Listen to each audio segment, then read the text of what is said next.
প্রিয় একাদশ ও দ্বাদশ শ্রেণীর শিক্ষার্থী ভাই ও বোনেরা, নমস্কার, আদাব। আশা করি সবাই ভালো আছেন এবং সুস্থ আছেন। তো আহ, গতকালের যে ক্লাস ছিল সেই ক্লাসের উপর ভিত্তি করে আজকে থেকে আমরা নতুন একটা জার্নি করলাম তৃতীয় অধ্যায়। আজকে তৃতীয় অধ্যায়ের প্রথম ক্লাস, তো আমরা তৃতীয় অধ্যায়ের কিছু বেসিক আলোচনা দিয়ে শুরু করব। তো চলুন সবাই ক্লাসটা মনোযোগ সহকারে দেখবেন। অবশ্যই যারা পরীক্ষার্থী তাদের জন্য তো ক্লাসটা খুবই গুরুত্বপূর্ণ এবং ইম্পর্টেন্ট। তো প্রথমে হচ্ছে কি, আসলে কি তৃতীয় অধ্যায় প্রথম অংশটা কি আমাদের সংখ্যা পদ্ধতি। আসলে সংখ্যা পদ্ধতি আসলে কি? সংখ্যা পদ্ধতি হচ্ছে কি? সংখ্যা পদ্ধতি মূলত হচ্ছে যে কোনো কোনো অঙ্ক বা বেস বা ভিত্তি বা পজিশন অবস্থান, এই যে এগুলোকে যে প্রকাশ করা হয় বা এটার যে মাধ্যমে প্রকাশ করা হয় সেটা হচ্ছে কি সংখ্যা পদ্ধতি। সংখ্যা পদ্ধতি মূলত আমাদের কত প্রকার? সংখ্যা পদ্ধতি মূলত হচ্ছে কত প্রকার? সংখ্যা পদ্ধতি প্রধানত দুই প্রকার।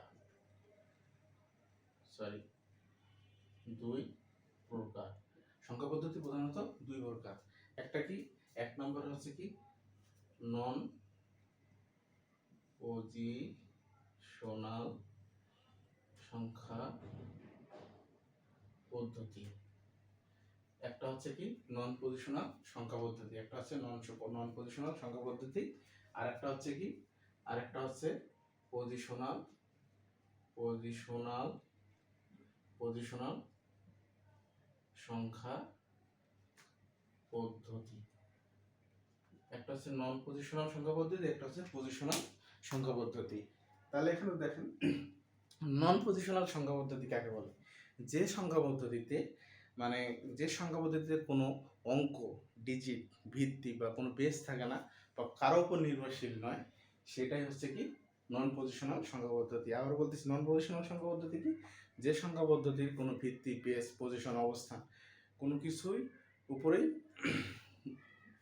নির্ভরশীল না, সেটা হচ্ছে নন পজিশনাল সংখ্যা পদ্ধতি। আর পজিশনাল সংখ্যা পদ্ধতি কি?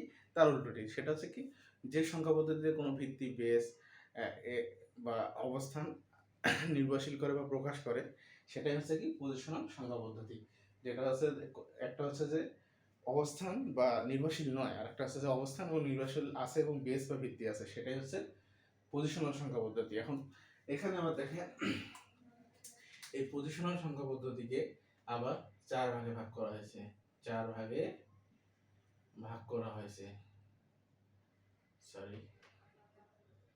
পজিশনাল সংখ্যা পদ্ধতিতে ভাগ করা হয়েছে কত? চার ভাগে। একটা হচ্ছে কি, এটা সবাই মানে এটা বেসিক, এটা আমরা সবাই জানি, তারপরেও এগুলো আলোচনা করতেছি কেন? পরবর্তীতে আমরা যে ক্লাসগুলো করবো এগুলো যাতে আপনাদের সুন্দরভাবে হয়। তো আমরা কি দশমিক সংখ্যা পদ্ধতি, এক নম্বরে আছে দশমিক সংখ্যা পদ্ধতি। দুই নম্বরে কি, মানে এটা হচ্ছে যে কোনো সিরিয়াল বেস না যে আমি এক নম্বরে শুধু দশমিক দিব, অন্যটা দিতে পারবো। আপনার যেটা মনে চায় চার প্রকার আপনি লিখলেই হলো। তারপরে কি আছে বাইনারি সংখ্যা পদ্ধতি, তারপরে আছে কি অক্টাল সংখ্যা পদ্ধতি, আর চার নম্বর আছে কি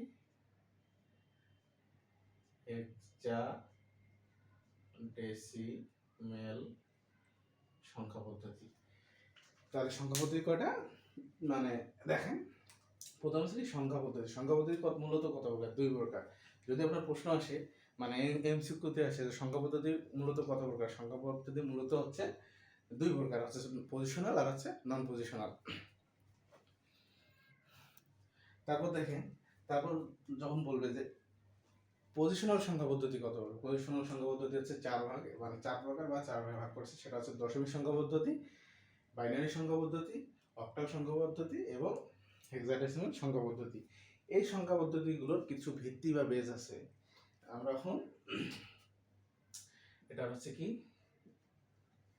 ভিত্তি বা বেসগুলা নিয়ে আলোচনা করবো। ভিত্তি বা বেসগুলো নিয়ে আলোচনা করবো। তাহলে দশমিক সংখ্যা পদ্ধতির বেস কত বা ভিত্তি কত, সেটা হচ্ছে উপরে লিখে এটা না, দশমিক সংখ্যা পদ্ধতি বেস বা হচ্ছে ভিত্তি। দশমিক সংখ্যা হচ্ছে 10। এখন 10টা অঙ্ক কি? 10 10 দশমিক সংখ্যা 10টা, তাহলে কি কি সংখ্যা মূলত কয়টা? 10টা।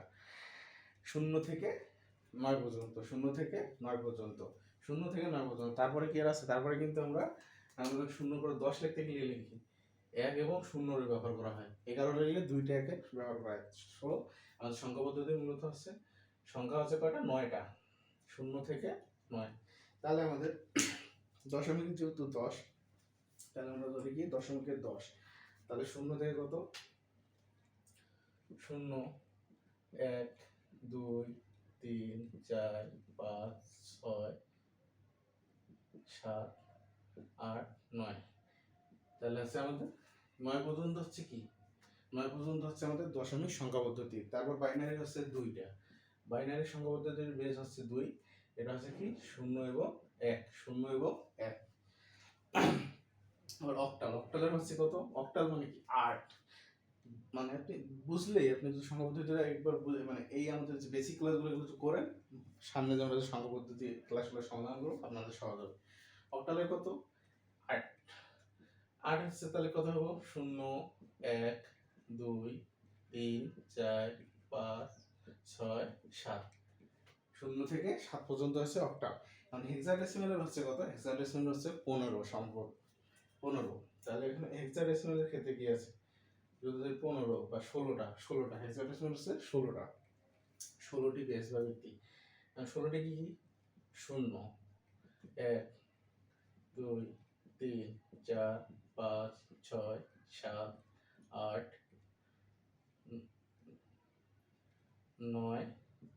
তারপর হচ্ছে A B C D E F.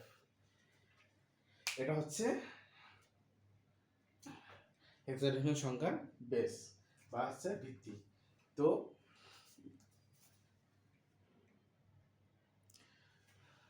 প্রিয় শিক্ষার্থী ভাই বোনেরা, আজকের যে বেসিক ক্লাসটা এটা যদি আপনারা বুঝে থাকেন, তো আগামী কাল যে আমাদের সংখ্যা পদ্ধতির আর ক্লাস আছে সেগুলোতে আপনি ভালো কিছু করতে পারবেন।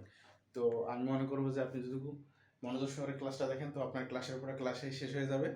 আশা করি আপনারা ক্লাসের পরে ক্লাসে শেষ করার চেষ্টা করবেন। তাহলে কি হবে, আমরা আপনাদের সামনে শুক্রবার থেকে যে সাজেশনগুলো দেবো মানে অধ্যায় ভিত্তিক, সেগুলো আপনারা যদি পড়ে শেষ করতে পারেন, তো আমি মনে করি আপনি 80 থেকে 90% কভারেজ করতে পারবেন। শুধু যারা পরীক্ষার্থী আছেন তাদের কথা বিবেচনা করে এখন বলতে পারেন ভাইয়া তাহলে আমরা প্রথম বর্ষ বা যারা দ্বিতীয় বর্ষে আছি, যাদের সময় আছে, তাদের 27-এ পরীক্ষা, তাদের জন্য, তারা তো অবশ্যই তাদের জন্য মাস্ট বি এই ক্লাসগুলো করবে এমনি। কিন্তু আমরা যেহেতু তাদের পরীক্ষার সামনে, তাদের কথা বিবেচনা করেই আমরা এই ক্লাসগুলো আয়োজন করেছি। তো প্রিয় ভাই বোনেরা, আজকের ক্লাসটা এতটুকুই। আশা করি সবাই বুঝতে পারছেন। আগামী ক্লাস দেখার আমন্ত্রণ জানিয়ে আজকে এখানে শেষ করতেছি। সবাই ভালো থাকবেন, সুস্থ থাকবেন। ধন্যবাদ।